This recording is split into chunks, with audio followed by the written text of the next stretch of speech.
एक,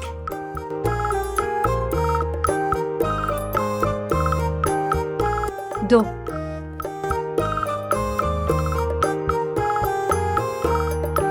3,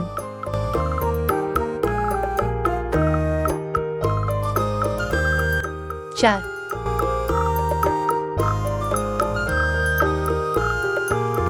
5,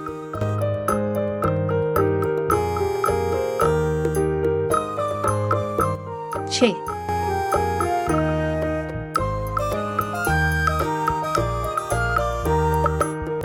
7,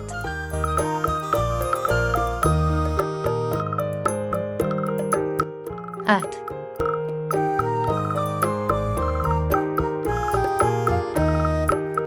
9,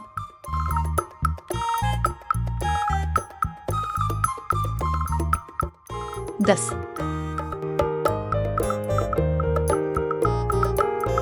उम्मीद है आपने आज कुछ नया सीखा होगा।